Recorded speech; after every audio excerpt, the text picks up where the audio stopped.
नमस्ते प्यारे बच्चों, मैं महेश राठौड़। आज हम सीखेंगे पक्षांतर के नियम। आप वीडियो को लास्ट तक देखना, आपके सारे डाउट क्लियर हो जाएंगे। पहले हम समझते हैं चिन्ह के माध्यम से चिन्ह पक्षांतर करने के बाद में वो किस में बदल जाता है, मतलब कि चिन्ह को बराबर के उस तरफ भेजने पर वो किस चिन्ह में बदल जाता है। और फिर हम उदाहरण के माध्यम से भी इसको समझेंगे। तो देखो, पक्षांतर के नियम में अगर प्लस का चिन्ह है, अगर प्लस के चिन्ह को बराबर के उस तरफ ले जाएंगे तो वो बदल जाता है माइनस में। और यही बात करें हम माइनस के चिन्ह को पक्षांतर करके बराबर के उधर ले जाएंगे तो वो किस में बदल जाएगा, प्लस में बदल जाएगा।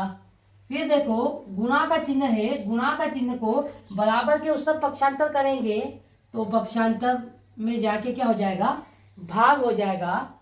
और उसी प्रकार भाग के चिन्ह को पक्षांतर के उधर बराबर के उस साइड ले जाएंगे तो ये भाग का चिन्ह बराबर के इधर आके गुणा में बदल जाएगा। ये चार चिन्ह रहेंगे। इन चार चिन्हों को पक्षांतर कैसे करते हैं ये सारी चीजें हम सीखेंगे। देखो, प्लस का चिन्ह बराबर के उधर जाके माइनस हो जाता है, माइनस का चिन्ह बराबर के उधर जाके प्लस हो जाता है, गुणा का चिन्ह बराबर के उधर जाके भाग में बदल जाता है और भाग का चिन्ह बराबर के उस तरफ जाके गुणा में बदल जाता है। तो बच्चों, अब हम लेते हैं उदाहरण, उसके द्वारा हम समझेंगे। यहां पर ले लेंगे हम पहला उदाहरण, x प्लस 3 बराबर 5। और दूसरा वाला ले लेते हैं x माइनस 3 बराबर 5।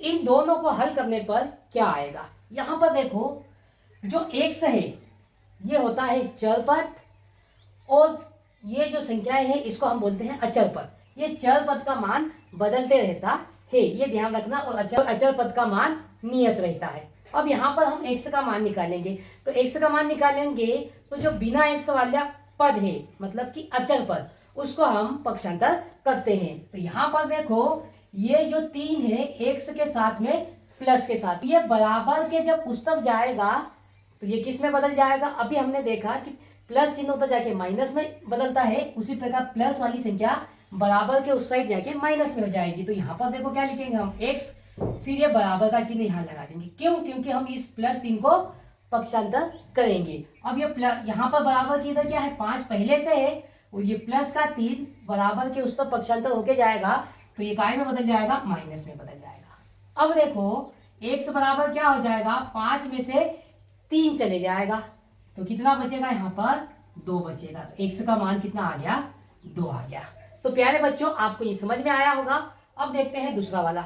अब यहाँ पर क्या है, x माइनस 3 बराबर 5, मतलब कि ये 3 x के साथ माइनस में है तो बराबर के उधर पक्षांतर कर लेंगे। तो यहाँ पर देखो, यहाँ पर x रहेगा, ये बराबर का चिन्ह लगाएंगे ये, और यहाँ पर लिख देंगे 5। जिसको पक्षांतर करना है उसको फिलहाल नहीं लिखना है। अब यहाँ पर देखो, ये माइनस का 3 पक्षांतर होगा बराबर के उधर जाएगा तो माइनस का चिन्ह बराबर के उधर जाके प्लस में चेंज हो जाता है। तो ये -3 है, बराबर के उधर जाएगा तो +3 हो जाएगा। तो यहाँ पर आके क्या हो जाएगा, +3। अब यहाँ पर देखो, x बराबर क्या हो जाएगा, 5 + 3 कितना हो जाएगा, 8 हो जाएगा। ये आ जाएगा x का मान। समझ में आया होगा। प्लस की संख्या बराबर के उधर जाके माइनस की हो जाएगी और माइनस की संख्या बराबर के उधर जाके प्लस की हो जाएगी। अब हम लेते हैं कुछ क्वेश्चन। यहाँ पर देखो, तीसरा हम लेंगे 2x बराबर 10 और चौथा क्वेश्चन लेंगे हम यहाँ पर x/2 बराबर 10/4। अब यहाँ पर देखो, हमको मान निकालना है, किसका, x का मान निकालना है। तो पहले इसको देखते हैं, क्या है, 2x बराबर 10। अब देखो, यहाँ 2 और x के बीच में कोई भी चिन्ह नहीं है। ध्यान रखना, इन दोनों के बीच कोई भी चिन्ह नहीं होगा तो वहां पर कौन सा चिन्ह होगा, गुणा का चिन्ह होगा। मतलब कि ये 2x के साथ में क्या है, गुणा में है और बराबर में क्या है, 10 है।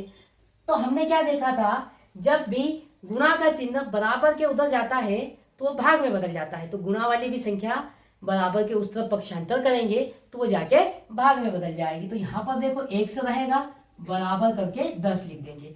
अब ये 2 इसके गुणा में है ना, तो बराबर के उस तरफ पक्षांतर होके जाएगा तो ये क्या लग जाएगा, भाग लग जाएगा। अब 10 में 2 का भाग देंगे, मतलब कि 2 का पहाड़ा कितनी बार बोले कि 10 आ जाए।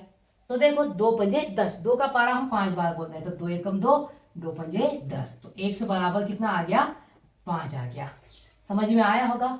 अब यहाँ पर देखो ये भाग वाले कॉन्सेप्ट को समझते हैं। तो यहाँ पर देखो x बटे 2 बराबर 10 बटे 4 है। मतलब यहाँ पर देखो x के भाग में है 2 और यहाँ पर 10 के भाग में है क्या, 4।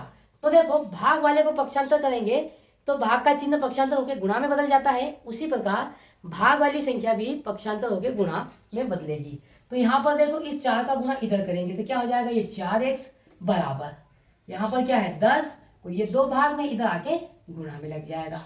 देखो ये 4x के गुणा में है और गुणा वाली संख्या बराबर के उसका पक्षांतर होके भाग में जाती है, तो x बराबर क्या हो जाएगा 10 गुणित 2 बटे में 4। अब देखो इसको काट लेंगे तो 2 एकम 2 और 2 दूनी 4, फिर कट जाएगा 2 से 2 एकम 2, 2 पंजे 10, तो ऊपर क्या बचा 5 गुणित 1, तो x बराबर क्या हो जाएगा 5 एकम 5। ये हमने उदाहरण की सहायता से पक्षांतर के नियम को समझा।